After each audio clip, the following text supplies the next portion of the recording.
এইবার বাংলাদেশকে নিয়ে বোমা ফাটালেন লঙ্কান তারকা ক্রিকেটার কুশল মেন্ডিস। তো সম্মানিত ভিউয়ার্স, বিস্তারিত জানুন পুরো ভিডিও জুড়ে। কলম্বো টেস্টের দ্বিতীয় দিনে দাপট দেখিয়েছে শ্রীলঙ্কা। দিন জুড়ে বাংলাদেশের বোলারদের উপর ছড়ি ঘুরিয়েছেন তারা। 43 রানের লিড নিয়ে দ্বিতীয় দিন শেষ করেছে লঙ্কানরা।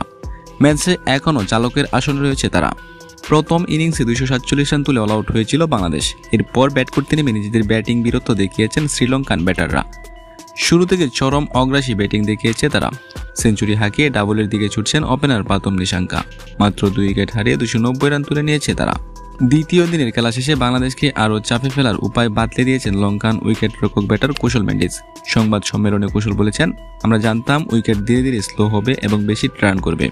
আগেও বলেছি এই ম্যাচে আমাদের পেসাররা দুর্দান্ত ছিল, ওদের প্রাপ্য কৃতিত্ব দিতেই হবে। আমার বিশ্বাস চতুর্থ দিন কন্ডিশন অনেক বদলে যাবে। বাংলাদেশকে চাপে ফেলা নিয়ে কুশল আরও বলেছেন, আমি বিশ্বাস করি খেলার সাথে সাথে উইকেট আরও বেশি রান করবে। আপনি দেখবেন যে এখন ঘাস শুকিয়ে গেছে এবং ফুটমার্কসও তৈরি হয়েছে, তাই বল ঘুরবে বলেই আমি মনে করি।